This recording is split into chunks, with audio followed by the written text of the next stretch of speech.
Steve, the first time you met Jimmy? Wow. Trying to think the first time.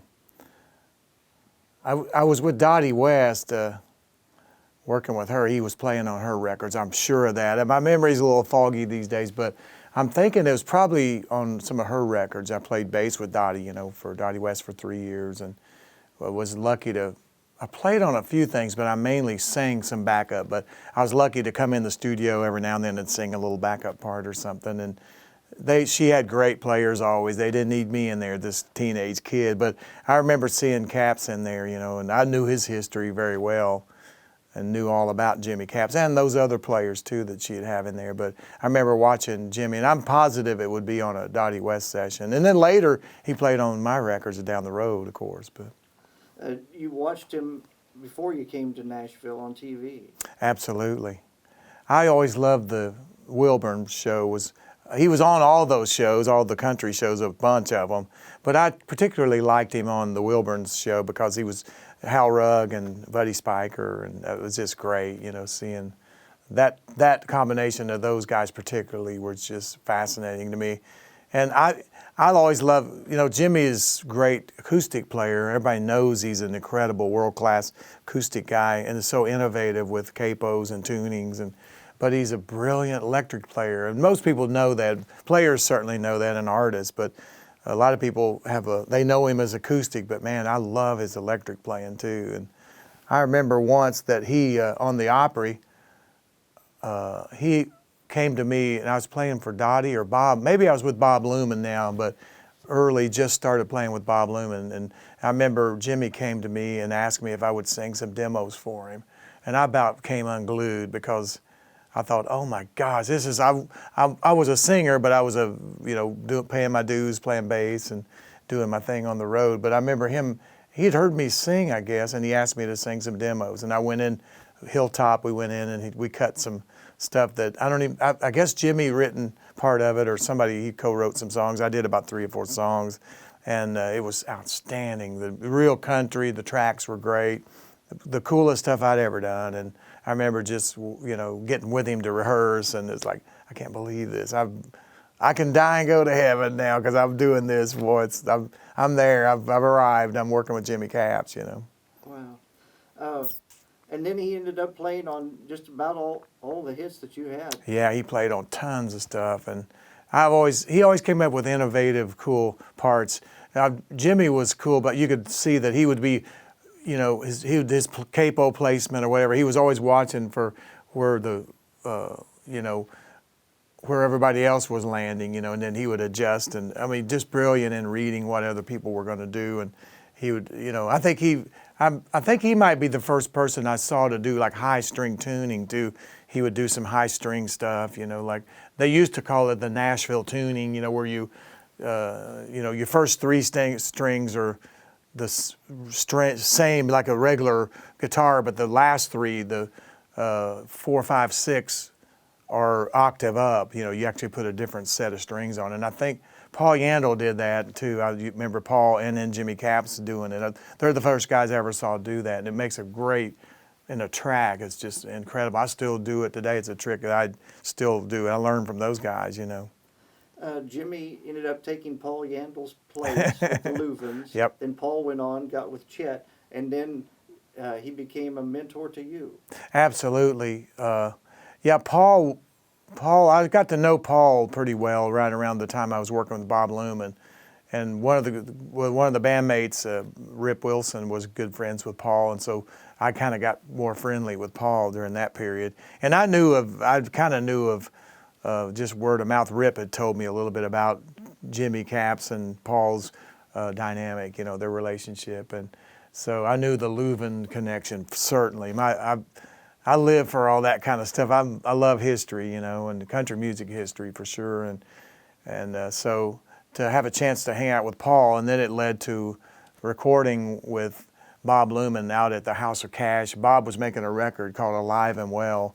Ironically, it was his next to last album he'd ever do. He died at 42, but on that album, Paul was playing, and I played bass, and Waylon Jennings came in at the 2 o'clock session and played acoustic, and Johnny Cash was producing, 1976, and So that was the day that led to me. I got 4 songs recorded that day on Bob's album, but I met Chet through that day. You know, Paul took me to Chet, and that led to my contract. But there's always a Caps Yandle connection because those guys were close friends, and so. But anytime had Jimmy Capps in a session, you know, you walk in and see the players, you know, and when you're getting ready to make a record, the confidence level, and I'm not just saying this, but the confidence level goes up. For an artist, a young kid walking in, it's intimidating. You know, you walk in and go, oh my gosh, there's Buddy Emmons, there's Larry London, there's, you know, Henry Sterlecki or whoever's playing, and, you know, Jimmy Capps, and you go, this is going to be a good record, you know. You know it is. It's just confidence, you know, and I always loved it when Capps was on acoustic. I loved it. I knew it was going to be right, you know. In the book, did you read the chapter, A Gift from Chet? Yeah. And I know that story. Jimmy's told me the gift from Chet, you know, and that's another thing about Jimmy. He and I had this affinity for Chet Atkins, you know, of course. Jimmy would ask me, hey, what's Chet doing? And I'd tell him, and because I was touring with him, or, you know, at that time we were pretty friendly, and so Jimmy would always want to know what's going on. He and I both revered Chet, you know, we had that in common, of course, and as so many players do, but he knew I was out on the road traveling with Chet at the time and trying to make some records, you know. It's one thing to work with somebody in the studio and make big records, but you have stayed close friends with him long after all these years. What do you think is the secret to that? Well, it's that old saying, you know, brothers from different mothers. We always kind of felt that way with Jimmy. He's kind of like a bigger, older brother, you know, kind of. And I always really looked up to him. And he always, you know, Jimmy Capps, he's always so low-key and unassuming and humble. And in fact, our joke, you know, we were saying off the air that, and I've said it to him too, I say, you don't even realize you're Jimmy Capps. You don't even get it, do you? You know, I've told Michelle that, and he don't. And that's what's beautiful about him is, but I like that. I feel like I'm that way too. I feel more introverted, and, you know, I think Jimmy's that way. He's very low-key and quiet and introverted, probably shy, probably as a kid. And that's me. I see myself a lot in Jimmy Capps, you know, and just articulate, though. I mean, that part may be different because he's got that laser focus, man. And you can watch him when he's reading a chart. It's just like a laser, you know. He's so focused. But we always just hit it off, and he always had that easygoing manner that I don't know, I just always liked being around him. Even take the music away, I just like being around him. You know, we're just friends, and anything going on worries me, I call and check on him, and, you know, and we're always talking guitars and old days, and nowadays we talk old days, you know, so yeah, you know, there's some people in your life that you just hit it off really well from the get-go, and it never lets up. We always pick up right where we left off every time I'm around him, you know, so, and I love that. You were there when he was put into the Musicians Hall of Fame? I was, and honored to be there that night and watch that, because I don't think there's anyone that deserves it more than Jimmy Capps. I mean, you know, his body of work, you look at his discography and you just go, wow, that's amazing, all the hits. And he wouldn't even tell you about it. He wouldn't even, unless you make him or force him to bring it up, you know. I've heard him do that. I've heard him, you know, people talking about giant hits, and he's just sitting there. If it's me, I go, I played on that, you know, I was on that record. But he's so humble, and I love that about him. But yeah, he's super. Steve, what else would you like people to know who are watching this? Well, I think one thing about Jimmy Capps is that he's a major piece of country music history. You know, I'm not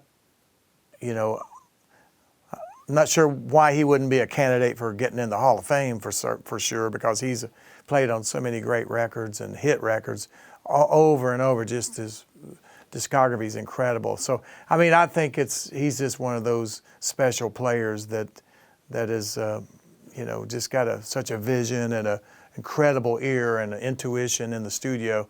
And that's something that can't be taught. It's something you you get that through naturally and from doing it a lot. And the records he's played on is astounding. And I don't know, he's probably the nicest guy in the world too, on top of it. So just that he's the best, you know, Caps is the man, and I love him. So Thank you very much, Steve. Picture couple.